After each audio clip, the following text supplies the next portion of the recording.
Hari Ibu yang bukan hanya seremonial, tapi ada deklarasi Sri Kandi Pegiat Perdamaian untuk Indonesia Maju, kemudian juga ada Tolso. Semua itu adalah rangkaian yang kita kemas melanjutkan perjuangan, tonggak sejarah perjuangan Kongres Perempuan tahun 1928. Jadi di sini kita berkomitmen bahwa Sri Kandi Tenaga Pembangunan Sriwijaya adalah pejuang untuk meningkatkan kualitas hidup perempuan dan melindungi anak-anak, di mana pada saat ini persoalan perempuan anak juga tantangannya makin berat. Kekerasan terhadap perempuan, kekerasan terhadap anak, kejadian yang luar biasa, ini sangat memprihatinkan. Kami sangat bersyukur tadi narasumber kita semua laki-laki, memang kita kondisikan bahwa laki-laki yang bicara tentang perlindungan perempuan dan anak semua sangat mensupport, sangat memberikan kekuatan bagi Sri Kandi Tenaga Pembangunan Sriwijaya ini untuk terdepan menjadi Sri Kandi Pegiat Perdamaian untuk Indonesia Maju. Kenapa kita ambil angle Sri Kandi Pegiat Perdamaian? Karena salah satu upaya solusi mencegah kekerasan terhadap perempuan melalui program pelatihan, program-program perempuan perdamaian. Bagaimana perempuan menjadi negosiator, menjadi mediator, menjadi perunding, sehingga kita harapkan perempuan tidak menjadi korban-korban kekerasan. Nah, mungkin untuk deklarasi tadi merupakan sebuah komitmen kami yang dipandu oleh Ibu Erlinda, Sekjen dari Sri Kandi Tenaga Pembangunan Sriwijaya. Satu pertanyaan, Bu, sebenarnya terkait dengan kekerasan terhadap anak-anak pesantren yang ada di pesantren. Seperti apa menurut Sri Kandi? Kami Sri Kandi Tenaga Pembangunan Sriwijaya sudah mendiskusikan hal itu. Kami sudah mengkampanyekannya di Bantar Gebang pada tanggal 28 November yang lalu, bahwa kami sangat menolak keras.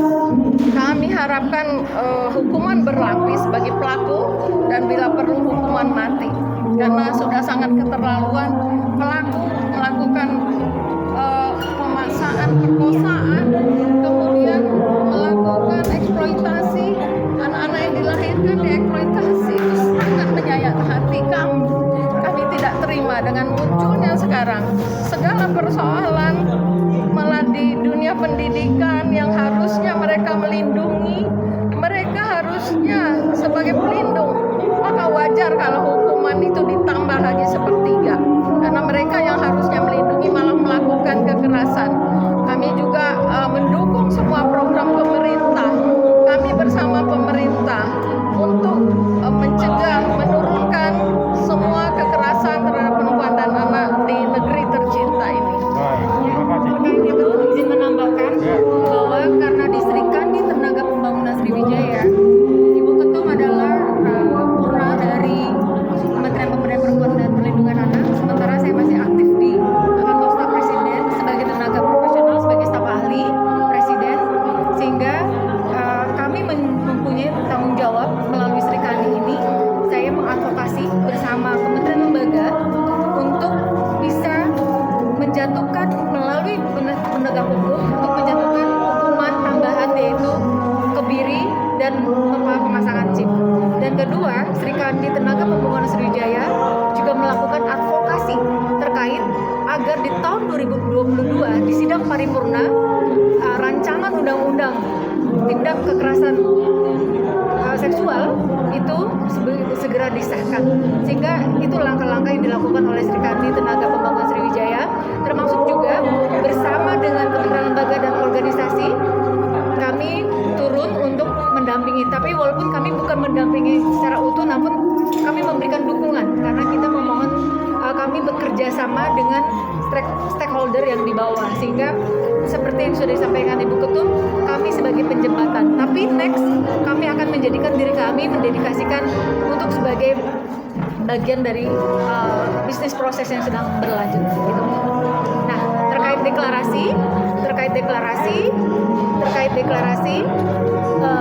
ini adalah bentuk komitmen dari Sri Kandi Tenaga Pembangunan Sriwijaya untuk menjadikan diri mendedikasikan agar kita semua menjadi agen perubahan perdamaian dimanapun, karena konflik sosial itu ada di banyak tempat dan konflik sosial banyak terjadi di latar belakang manapun, termasuk juga adanya bencana sosial. Dengan adanya pengukuhan tadi, maka kami akan turun melalui turunan dari program-program butir-butir deklarasi tadi. Otomatis sebagai program turunan, kami pastinya bergandeng tangan dengan BNPT, makanya salah satu narasumber tadi ada dari BNPT, dan kami bergandeng tangan dengan Kemenlu, bergandeng tangan untuk internal dalam negeri adalah Kemendagri, termasuk kami meminta dukungan dari duta besar itu sendiri. Dan kami bersyukur karena Tentara Nasional Indonesia adalah memang yang menjaga kedaulatan NKRI, kami pun juga bekerja sama dengan TNI. Oleh karena itu, tadi luar biasa Pak Komjen Boy Rafli, walaupun belum bisa hadir, tapi belum melalui tappingnya, belum hadir bersama kita, dan dikukuhkan tadi oleh Bapak Maijen Dr. Budi Pramono, yang beliau kita tahu beliau adalah staf ahli dari Panglima TNI. Tapi di sini beliau hadir sebagai akademisi untuk menguatkan Sri Kandi Tenaga Pembangunan Sriwijaya. Satu pertanyaan Bu, mengenai kegiatan sosial bencana alam yang di Semeru. Jakarta Timbun dan RSU. Apa Semeru, langkah-langkah apa yang dilakukan oleh Sri Kandi? Hari ini inisiasi dari Sri Kandi Tenaga Pembangunan Sriwijaya, kita memang mengumpulkan donasi.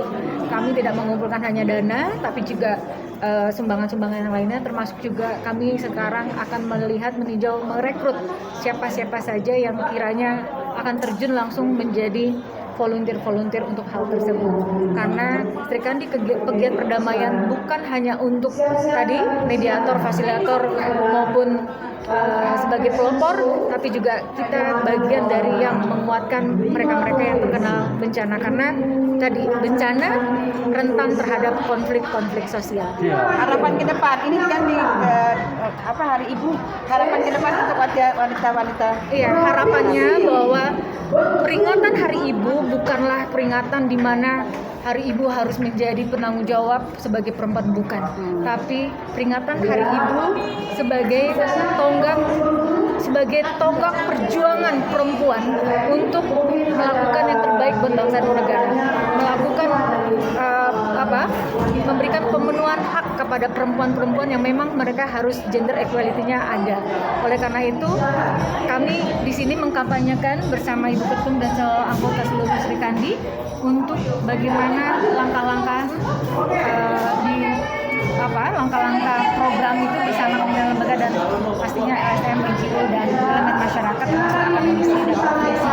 Oleh karena itu, salah satunya Pojok Curhat kami akan menjadikan bagian dari bagaimana mereka-mereka yang menjadi korban-korban radikalisme, kita bisa bekerja sama melalui tadi teman-teman himpunan psikologi yang ada di dalam Pojok Curhat kami. Namun ini butuh dikembangkan. Terima kasih.